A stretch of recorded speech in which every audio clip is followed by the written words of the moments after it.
Hey, it's Kelly Unique. Welcome back to my YouTube channel. Listen, on this channel, we talk all things entrepreneurship, lifestyle, and skincare. So if any of those things interest you, you make sure that you click that subscribe button and you like this video. Like right now. I need you to go do it right now, right? Okay, you did? Okay, let's keep rolling.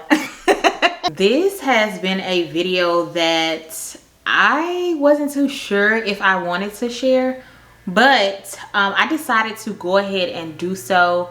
I'm not so much of an open book, as of course we'll all share what we want to share, but I do believe that with my recent PCOS diagnosis, there is definitely some things that I want to share, especially the things that I found very interesting about my journey. So in this video, we'll be talking about how I got to the point of becoming diagnosed with PCOS. We'll talk about things that I noticed in the past that caused me to question my health, what made me think something was wrong, when I got to the doctor, what they said, how I got transferred to the next doctor. So if you are interested in any of that, keep on watching, because it's probably something I'm gonna say in this video that you probably like, oh my god, like that be happening to me too. So make sure throughout this video, if anything resonates with you, make sure that you comment down below and you let me know what are your thoughts. Polycystic ovarian syndrome. Like, I got it.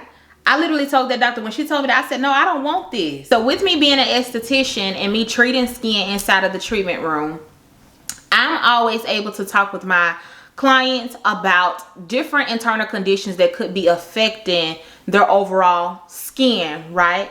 Everything starts in the inside. And so, first of all, I started to realize once you continue to see these same clients that are having some of the same conditions that you're seeing in your treatment room or in your workplace, and you're continuing to talk with them about these things, you're continuing to learn about how these conditions are affecting the body, those things start to become embedded in your brain. So when I noticed that I started to experience some of the same symptoms that a lot of my clients had been experiencing, I started to really do some digging, right? I went on YouTube University, I went on Google, I started to really bury my head down in my continued education as a professional, as a skin therapist, as an esthetician. And so something that I found to be true and something that I found to be familiar with me and symptoms that women have with PCOS was I was tired a lot. Sometimes I would just wake up and it's not like I'm staying up late at night, so I would be going to bed, you know, at a reasonable time. Like, I feel like I'm a granny, right? I be in the bed like 9 o'clock. I'm in the bed. If I'm not asleep, I'm definitely in the bed, snuggled up under the covers, okay? So I was always tired. Even after I got what I felt like would be a good night's rest, I would wake up in the morning and I would still be tired. Something that I started to notice that really concerned me, and it kind of opened my eyes above all the other things that I'm about to tell you. I had a very small spot. It started off really small in the crown of my head. Now, I've never had any issues with like any hair growth or anything. I've always had a head full of hair. My hair has always been thick. I've never had any trouble with my edges growing, baby. My edges have always been there, right? So when I noticed, or I should say when my cousin Shatera, she used to do my hair, she used to take care of my hair, especially when I was at home. She was doing my hair and she started to notice like, hey, your hair is thinning up here in these spots, and what is going on with this little spot that I see, right? So I'm like, oh no, you know, I'm thinking like, did I let somebody do my hair and maybe like they had some secret animosity against me or something, and they kind of like yanked on my hair? Like, this is one of the first things that I thought about. So because I'm trying to figure out where's this little spot, where is it coming from? The only thing that I could think of at the time that maybe it did do some damage was like bobby pins. You know how you do your hair and, you know, it's ponytails, you got buns and things like that, and you got, you know, bobby pins. Sometimes bobby pins used to be sticking me and I used to take them out, and you know your scalp be sore, right? So that's what I was thinking. I did not think that it was going to spread as much as it did, but it definitely did. So as I continue to go to stylist after stylist, and I'm not talking about just chair hopping to this person, this person, this person. After I moved from Bama and I moved down to Atlanta, of course that would call for new stylists. So these stylists are still seeing the exact same thing, but at this point, this is probably maybe a year later, months later, close to a year, the spots started to get bigger. And so they're asking me like, hey, you know, what's going on with this spot? You know, like, are you stressing? You know, is something going on? You know, we just want to make sure, you know, that we're caring for your hair, you know, as best as we can. And let me tell you, like, that's the difference between going to a hairstylist and a hair professional. I was actually going to hair professionals, right? And so the spot just continued to spread. So I kept saying, I'm gonna go find me a trichologist.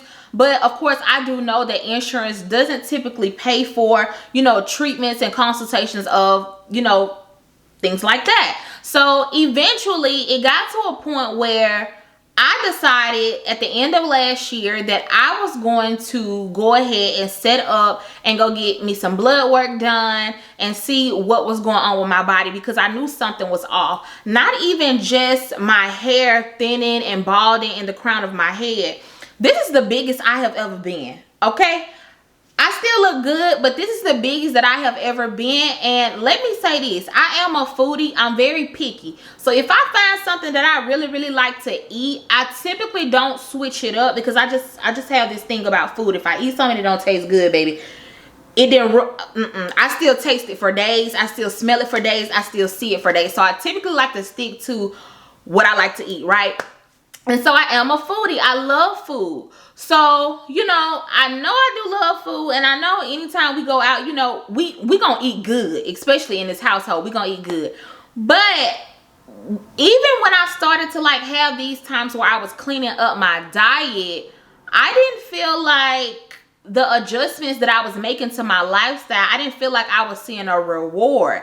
Even if I did like keep up, you know, the new regimen or adjustment that I was making, I still didn't feel like I was seeing the reward as far as the weight falling off. So I kind of felt like my weight was a little stubborn, you know, me trying to lose weight.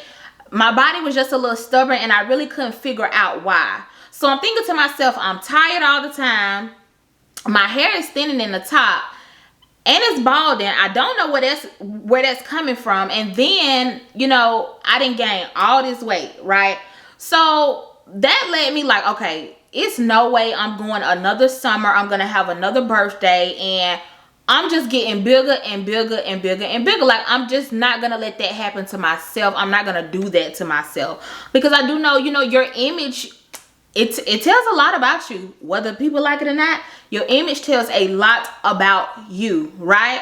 And so I said, hey, I'm going to go ahead and go to the doctor. So I was already looking for new physicians anyway in the Atlanta area. And so I felt like this would be the perfect time for me to develop a relationship with new physicians that could really, you know, just listen to me and listen to my thoughts and my observations to get down to the root cause of what was really going on with me. Now, I can't say that I wasn't scared, because I was scared. I really didn't know what was going on, but I knew something was wrong. And I knew me going to a doctor, they would be able to run these tests on me and tell me what is going on with my body. So that's what I did.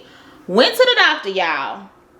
I went to the doctor, and when I got to the doctor, this was a general physician. He was really nice. He listened to me. He asked me, did I have any concerns with my body? And I did tell him, I said, hey, I said, I think that I may have insulin resistance, and I do think that I may be pre-diabetic. That's what I said. I said, I'm having trouble losing weight. It's not like, you know, I'm just doing some intensive stuff in, you know, while I'm working out, you know, in the gym. But the times that I do feel like I'm being consistent, not just in the gym, but also cleaning up my diet, I don't feel like I'm seeing any type of reward. And so I also told him too, you know, I love sugary drinks, sweet tea. Listen, baby, I love it.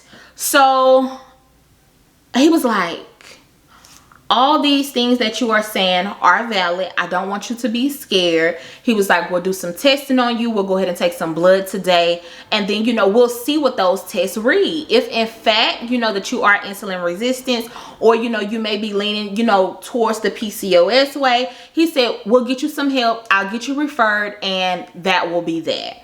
So they took the blood. I went home and I waited on the results.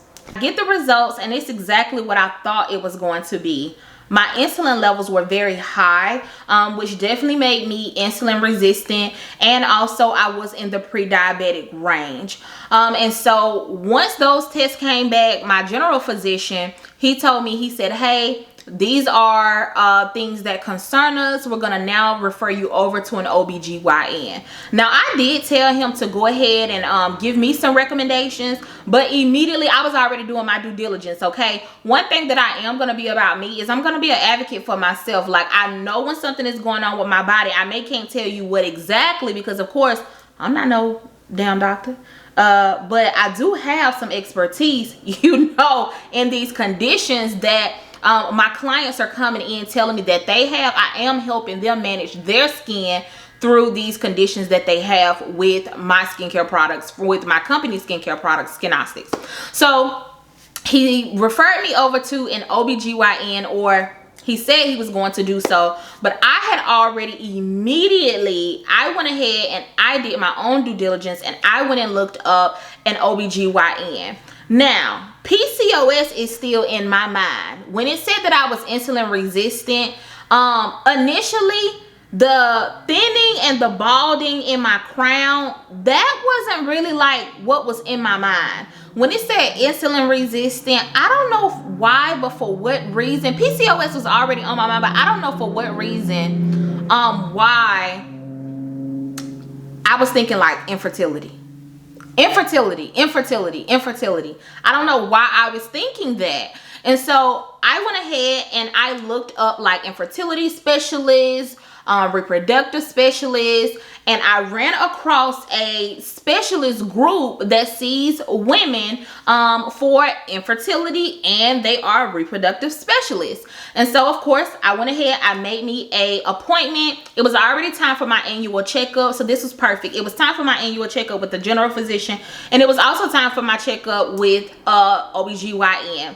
And so I made the appointment. They were very, very nice. I went in, did the annual checkup, and I was telling the nurse practitioner, I said, hey, you know, I've already had some blood work done, some tests done, and these were my results. She was able to pull them up in the system. She was able to take a look at them. And so she just briefly told me, I would really recommend that you come back for a PCOS evaluation. Like, they have an evaluation just for PCOS.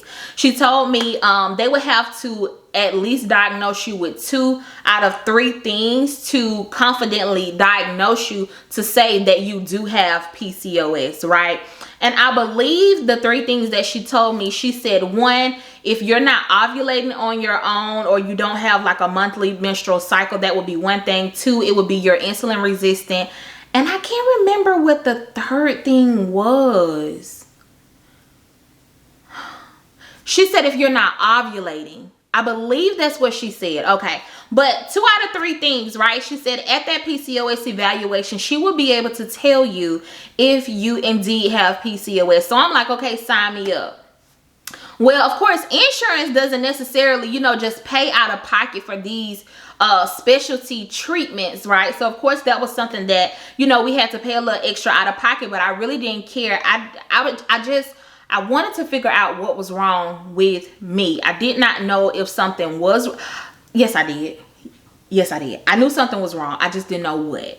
So went back for the PCOS evaluation test. They did more blood work on me. Even though my general physician had already done blood work, they did some of the same blood work, but they also did like some in-depth tests, right? So this is specifically for PCOS. So I went, I had to do a 2-hour fasting. So I had to stay at the doctor's office for 2 hours. I had to drink that sugary drink. And it wasn't that bad, but I did have to do that. I had to stay for 2 hours. and I had to do, you know, like glucose testing and things like that. So once they did that, they did tell me, I did have the doctor. She came in and she asked me to describe some of the symptoms that I was having. And once I told her, as she's looking at me, she said, I'm almost sure that you do have PCOS. And I said, well, what makes you think so? She said, just by the way that you're telling me that how, you know, how you're always tired, you know, the difficulty in losing weight. She said, you are telling me that you do ovulate every month. You are having a menstrual cycle every month. She was like, which that is good. She was like, that's a good sign. She was like, but everything else that you're telling me, it does seem to me like you probably would definitely be a candidate for, or you would be someone that does have PCOS. And so I'm like, okay. We also talked to before she went ahead and did an ultrasound on me. They did tell me at this appointment they would be doing an ultrasound on me, as they did want to see if something about my uterus, my ovaries, they wanted to see how they were lined up, and if they were lined up in a specific way, it would be consistent with someone who has PCOS, right? And so I had Brandon come in. Brandon came in, my husband, he came in, and because I wanted him to see, I wanted to be able to explain to him what this may mean, what our options are, to just, you know, basically get me healthy, because he is like my lead in the gym. And so, you know, he was really worried, you know. So I had him come in, I had him speak to the doctor. So I got up on the table, she did the ultrasound, and when she did the ultrasound, it did definitely show us how those cysts were on my ovaries. I believe I'm saying that right. And so I was able to see how they were lined up. And so she told me, she said, yes, this does look consistent to what I do see in women who have PCOS. So in my mind, I'm like, so basically, if we want kids, this is what I'm thinking in my mind. Basically, if we want kids, like, this is gonna be like hard. Like, okay, so we are really about to like have a journey with this, because when I think about PCOS and I think about women, you know, I've seen so many women struggle, you know, with just infertility, and I know that's not my story. I know that's not automatically, you know, what will happen with me, but you can only be, you know, human and, you know, think these things. But she did reassure me. She was able to see that I did have, that I was ovulating. She was able to see that. She was able to tell me like, okay, the fact that you are ovulating on here, this is what I see, this is what I see, like everything looks good. She was like, so after these tests come back, we'll talk more about the PCOS and what this may mean for you and what lifestyle changes we definitely need to look into. But something that she went ahead and told me was, as far as medication, she did tell me, I do want to go ahead and possibly get you started on the Metformin. So she talked to me about Metformin, which I had already done some research about, and so I was just kind of on the fence about Metformin. I didn't tell her that. I want to do like some more research now that I knew that I did have PCOS. But I did have like some reservations about the Metformin, because I heard with that damn Metformin, like, you be going to the bathroom, like you be having the runs, okay? And so I just didn't, lady, I don't know if that is consistent with my lifestyle. I can't be out recording content and running down the street or running where I need to go get on the toilet. I can't be doing that. So now that I had the PCOS diagnosis, of course, like I said, we were waiting on my test results, and when the test results came back, sure enough, they were very in-depth. And I mean, when I say my doctor, she explained every single test result, as in, hey, this was the result for this. This was normal. Jaqueline, this was abnormal, which the only thing that was abnormal for me was my insulin levels. My insulin levels, they were high. My insulin levels were very, very high. And so for that simple fact that Metformin, it did come into play. And so that's what I got. She prescribed me Metformin. So I got Metformin. These are some huge pills, okay? These pills are huge. So I got Metformin. She prescribed me 5 500 milligrams. She also prescribed me 850. She did tell me how she wanted me to take these. So she did prescribe me that. Now, as far as the weight gain, I did tell her at my appointment, I said, hey, doctor, this is the biggest that I have ever been, and I am very uncomfortable. Now, when I say uncomfortable for me, I'm talking like image-wise, and I don't want to go shopping for I don't want to go shopping for a new wardrobe and be putting all these big sizes in my closet. That's just not what I want to do. I need to also be given some options or something on how to get my weight down, which she did tell me. When she told me about the metformin, she said, hey, once your hormones and your levels start balancing out, that will also help with your weight loss. She told me basically your body is in storage mode. It is not burning off things. It's just storing fat. It's just storing fat. It's just storing fat. And so because of that, she did tell me, hey, you know, I want you to try the metformin first. I want you to try for about 30 days. We're going to see how it goes. If at any time you feel like, hey, you cramping up, it's hurting, as these are things that I had heard from other people. They stomach be cramping, they be having damn runs. So she told me if you have any of those things, just give me a call and we'll put you on something such as the metformin, the extended release. That's what she told me. Now, when I was talking to my doctor, I brought up to her because I had been on TikTok and I was already looking up PCOS, metformin. I wanted to know different reviews on these medications, and something that I came across, I used to see this girl going live all the time on TikTok, and she was talking about this medication. It was called Mounjaro. If you guys heard about it, like, comment down below. But she was talking about this medication called Mounjaro, and so I started to look into it. And so it was a semaglutide injection type medication, and it was helping people that had diabetes. It was like helping to, you know, level out everything, make sure that they're, you know, they get out of that pre-diabetic range or the diabetic range, because pretty much it is prescribed to people who have type 2 diabetes. Now, I don't have diabetes, but I say I'm there, but I'm not there on paper. And so I'm trying to do everything that I can to make sure that my body is where it needs to be, as I'm already adamant about this is the biggest I've ever been. I don't want to be a pound bigger. I don't want to know what that will look like on me. Like this neck, we got to get it down. My midsection, we got to get it down. Like absolutely not.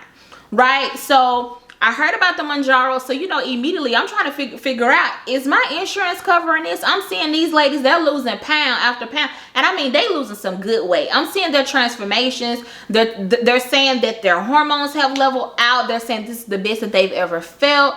And so I'm checking out to see if my insurance covered the Mounjaro. And so I found out that my insurance, it didn't cover Mounjaro, but it did cover Ozempic. And so Ozempic is like the next best thing to the Mounjaro. And so it did cover that. Of course, we had to get a PA, which is prior authorization from a doctor. We did have to have our doctor sign off on it, and so he did. He put in an urgent notification for it, and so I was able to go pick up the Ozempic, y'all. This is the pen, and you also have like your needles. So you inject yourself literally every week, and this will help you with, you know, balancing out your levels. It's going to help you with your weight loss. And so I'm super excited to start it. I haven't started it yet. I'm actually going to start it as soon as I end this video, and so I will be back with an updated video. But she prescribed me the metformin, and we was able to get the Ozempic. I was going to go for a medication called Wegovy. That's like strictly for weight loss. But the Wegovy medication, because it's strictly for weight loss, most insurance companies won't cover it. And if I wanted to pay for that medication out of pocket, it's also an injection too. If I wanted to pay for it out of pocket, that medication was $1,500, and that's only for a month's supply.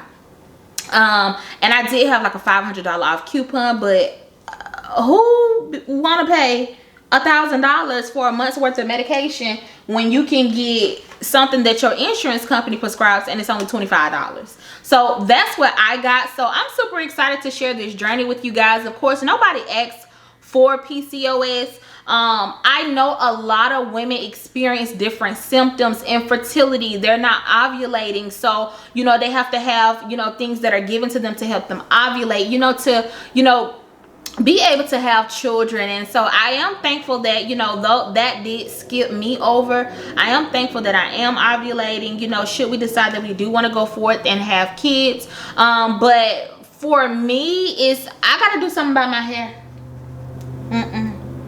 If I can. First I gotta see if these follicles are dead or alive, but you know, I gotta do something about my hair. I did have a spa to reach out to me. They want to do some complimentary treatments. They want to do some treatments on me. So should I start those things, I'll be back to update you guys and to let you guys know. But I will definitely come back with a weight loss update. Should this stuff do exactly what I'm seeing it do for people on TikTok and all these social platforms. So if you like this video, if you found anything that resonated, if you heard anything that resonated with you, make sure that you like this video. Make sure that you comment down below and let me know your thoughts. Have you been diagnosed with PCOS? If you will share, I thank you, as I know this is such a sensitive subject for a lot of people. I totally understand. I just knew with me sharing it, especially with me being in the position that I'm in, how did I become the client? I'm talking with my clients about these conditions that they're having with their body, and oh my God, what do you know? I have definitely become the client. And so again, I'm excited to share my journey. I'm pleased to share my journey with my community, across my platforms, across Skinnostics platforms, because Skinnostics founder Jaquelia Unique, she does have PCOS. And speaking of that, last thing I'll say, and then I'm gonna go. Lately, I've been seeing like some acne pop up, and I've never really had an issue with acne. I've always had dry skin, so yeah, I've been seeing some things pop up on my face, and I'm almost sure that it is due to me having PCOS. It will definitely have your face full blown of acne. Thank God it has not gotten to that point with me, but I can definitely tell that my skin is going through some changes. So I will make sure on my platforms, especially at Skinnostics, I'll be sure to come on here and to talk to you guys a little bit more about how you can manage your skin if you do have PCOS and it is affecting it. Thank you guys so much for watching this video. If you liked it, again, make sure you like it, make sure you subscribe, and make sure you comment down below. If you have any other videos you want me to do, make sure you tell me in the comments so that I can come through for you. Bye y'all, talk soon. Stop this video, like, go subscribe, don't forget that. You did? Let's keep rolling.